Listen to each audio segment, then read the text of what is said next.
Ada yang bilang wayang itu bayangan kisah manusia. Masuk di Indonesia sebetulnya tidak ada tahun yang tepat. Saudagar-saudagar Arab, Uto Ledok, saudagar-saudagar Tionghoa. Kalau dibilang Sunan Kalijogo itu menyebarkan dengan wayang gamelan di masjid nggak ada, Mas.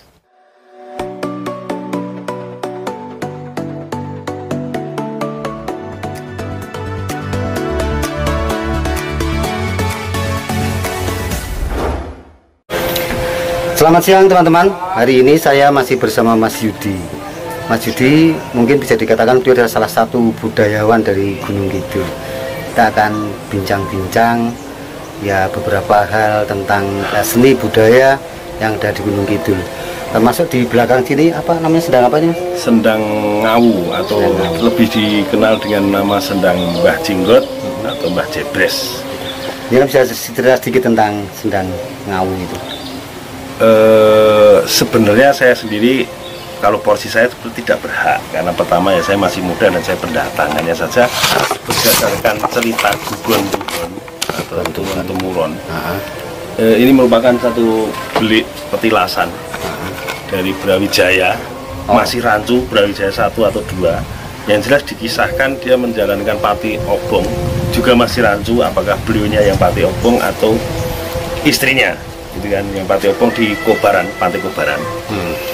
Kemudian abunya ini kebakar setelah itu jatuh di desa Ngawu ini, jadilah sendang itu kan. Makanya desa sini disebut Ngawu. Ngawu itu berasal dari kata awu, awu langit, ngawu langit.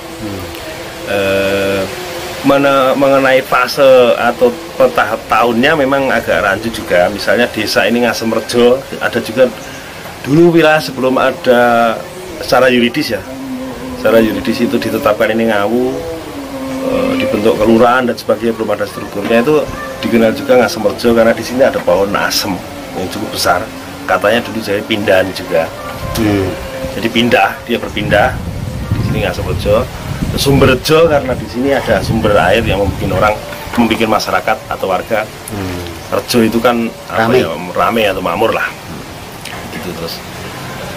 Bertahun-tahun Sendang ini agak terbengkelai tepatnya karena dihajar oleh aliran air sungai. Di sini dulu ada pohon beringin cukup besar. Bisa dipahami karena masyarakat segen atau sungkan datang ke sini karena banyak cerita-cerita yang lebih bersifat mistisme, banyak kejadian-kejadian wingit, sehingga masyarakat AB itu bukan berarti tidak peduli, tapi lebih pada karena sebuah ketakutan, kan?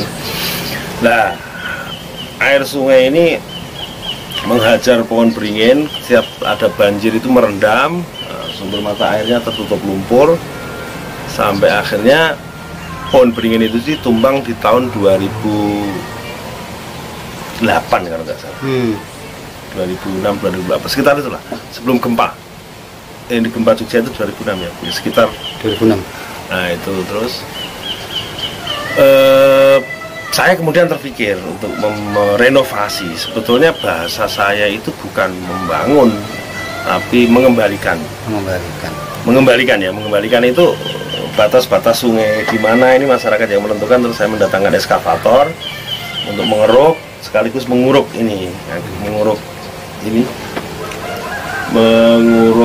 tanah samping, sekaligus membuat pagar pembatas agar tidak dihajar air. Terus ke depan ini potensi yang dikembangkan seperti apa ini, Pak Yudi? Ini sebetulnya saya dalam hal ini karena ini kemudian menjadi lahan pribadi, kan? Saya kesulitan, saya memiliki kegagalan komunikasi dengan warga. Ini pernah saya bangun pemancingan, Mas, ya kan? Saya bangun pemancingan, terus sempat menghasilkan sekitar 16-18 juta. Saya serahkan ke warga untuk kegiatan. Hanya saja karena koordinasi dengan masyarakat, karena dari sisi yuridis dan demografi saja sudah ada hal yang janggal. Misalnya ini itu secara teritorial, yuridis itu masuk wilayah Sumberjo, keduanya. Tapi secara demografis dan kultural dia masuk Ngawu sebagai simbol Ngawu. Artinya saya harus berkomunikasi dengan siapa? Ya, 2 tempat itu. Belum lagi nanti masalah manajerial. Ketika saya mengadakan pemancingan kemarin itu kan sudah menyangkut masalah uang, Mas. Iya. Nah, kita tidak bisa memungkiri bahwa potensi konflik itu ada. Nah, akhirnya saya bangun sendiri, saya biayai sendiri. Terus pemancingan diselenggarakan oleh pemuda saat itu Desa Ngawu, Dusun Ngawu. Saya membuat kelompok Kedung Basio saat itu. Terus ya itu menghasilkan sekian itu ikan. Saya dibantu oleh beberapa rekan CSR pengusaha itu. Akhirnya bibit dan sebagainya disediakan oleh beberapa teman pengusaha termasuk dari Dinas Kelautan waktu itu 35.000 ekor pelihara sekitar 4 bulan, terus diadakan pemancingan umum gitu. Dari kegiatan-kegiatan semacam itu sebetulnya saya tidak sifatnya visioner misioner. Saya menjalankan apa yang bisa saya lakukan. Saya tidak punya target-target harus ini menjadi satu tempat yang ramai, harus menjadi wisata yang harus berkunjung terus viral dan sebagainya, enggak. Saya tidak ada hal-hal yang sifatnya visioner jauh gitu. Artinya gini, ke depan apakah ini mau dibikin kayak semacam homestay? Ya, kalau saya pribadi ya, saya mau bikin homestay, tempat persinggahan, karena saya punya teman-teman yang makanya saya bilang ini karena menjadi lahan pribadi. Kemudian saya miliki di tahun 2009.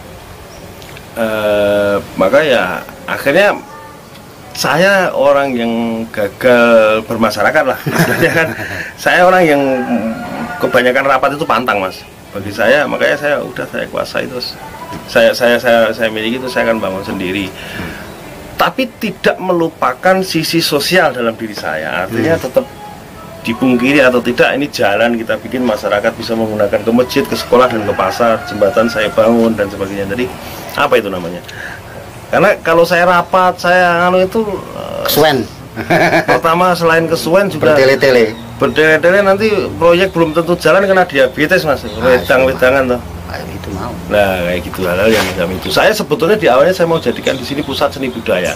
Gitu. Saya ingin merangkum di sini ada masjid budaya seni, ya bukan budaya.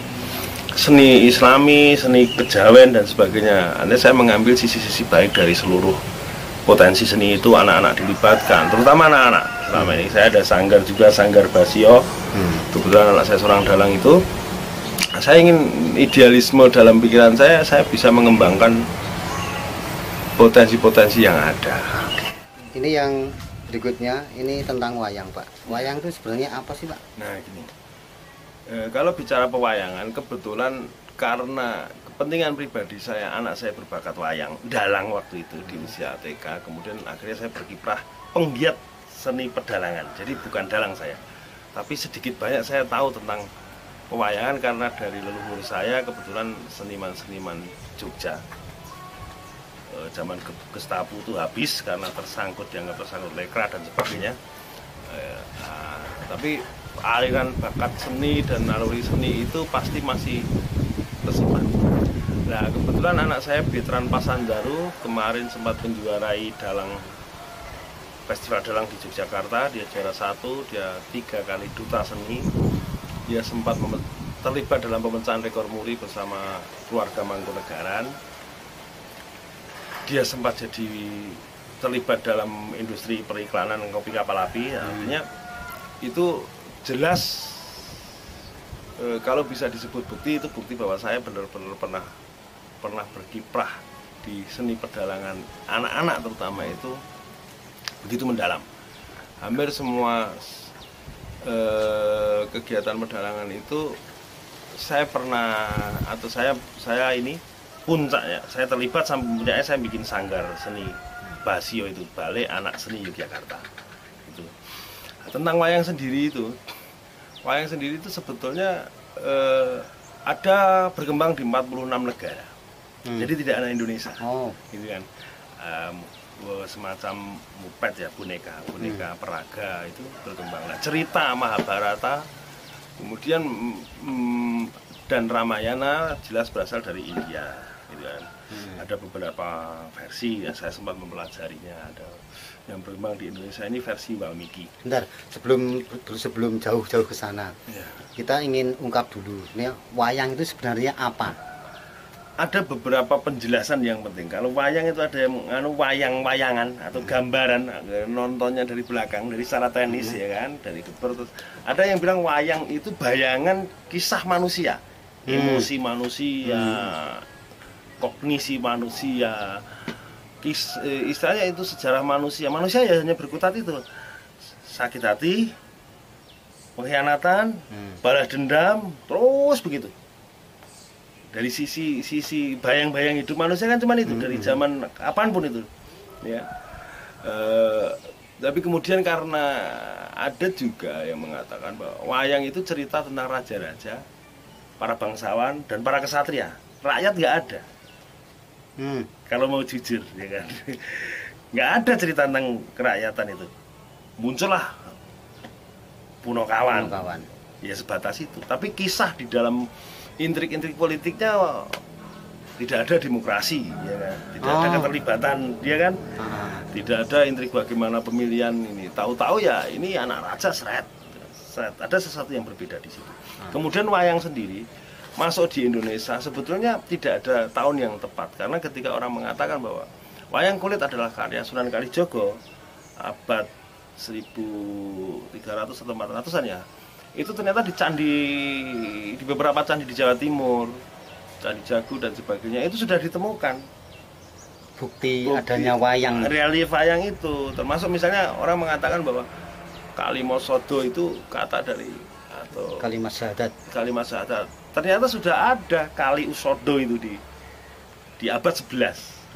Artinya tidak ada satu hal yang sifatnya paten, bahwa memang wayang sendiri sebagai sebuah seni itu pasti berkembang. Ada masa Jawanisasi, bagaimana cerita India itu masuk di masyarakat Jawa, muncul cerita. Makanya ada cerita pewayangan Jawa. Itu di dalam materinya itu sudah ada berbeda tentang kematian Asmatama, tentang pernikahan, jumlah istri dan sebagainya.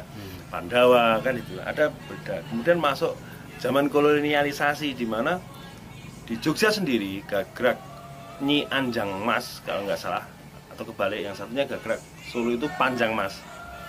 Itu kalau yang Jogja itu wayang cenderung sebagai tuntunan, Solo sebagai tontonan untuk menyajikan para Nederland para apa ya, company di sana. Tidak ada mereka memang bagong, ya. Tidak ada, sebetulnya Punokawannya pun cuma 3 itu, ada tulisan tentang hal itu. Terus di Jogja malah muncul tokoh-tokoh seperti Buto Geni rambut merah itu sebagai simbol dari company orang Belanda berambut merah.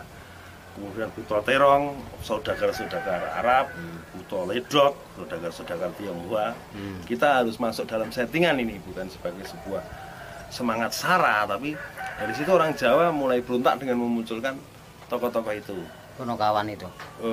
Enggak, dia tokoh-tokoh yang hadir zaman kolonialisasi. Oh, satria. Ya, karena kita tidak mungkin melawan pemerintahan secara frontal. Pemerintahan Belanda saat itu kan kita kalah banyak hal, maka dari seni ini mereka melakukan sindir-sindiran. Buto Rambut Geni sebagai sosok yang mentang-mentang, Buto Terong makan nggak kenyang-kenyang, atau orang-orang ya hidung mancung lah itu kan, hidungnya kayak terong gitu kan. Terus bisa Arab, bisa India kan, pada itu kan masa-masa perdagangan. Maka di dalam masa penjajahan itu juga muncul syarikat dagang Islam. Itu kan berarti ada kenapa ada kata dagang? Itu sebetulnya persaingan dagang sebetulnya terjadi kan. Sokremenoto kalau nggak salah. Itu zaman-zaman kolonialisasi, terus masuk zaman nasionalisasi, zaman Pak Harto, di mana wayang sebagai media kampanye, kan gitu kan. Materinya nggak jauh-jauh dari program P4, KB. Kalau politik itu semua ya. Karena ya itu, terus masa Islamisasi juga ada pada saat itu. Wayang mulai berkembang untuk dakwah. Walaupun belum ada sebetulnya bukti otentik, itu saya yang gagal memahami, atau saya kurang bisa memahami. Karena kenyataannya sampai sekarang kalau dibilang Sunan Kalijogo itu menyebarkan dengan wayang gamelan di masjid nggak ada, Mas. Nggak ada. Adanya cuma beduk sama kota infak. Betul. Iya kan? Tapi kalau sekarang malah ada di gereja-gereja itu gamelan dan sebagainya. Bahkan ada kecenderungan semakin ke sini wayang menjadi satu hal yang dianggap bid'ah dan sebagainya. Jadi ini kan rusak logika kita. Kalau wayang logika sejarah kan, kalau wayang memang benar dulu dikembangkan oleh Sunan Kalijaga di mana Islam didakwahkan, tapi kenapa kok sekarang hampir pusat-pusat tempat peribadatan Islam sendiri tidak ada, nggak ada gambar wayang. Di vihara malah ada. Nah semacam itu kan, saya kurang tahu apa yang terjadi. Apakah pendapat kita bahwa Sunan Kalijaga dan kawan-kawan itu hanya satu cerita yang mengada-ada, atau memang ada pergeseran yang kebangetan gitu loh.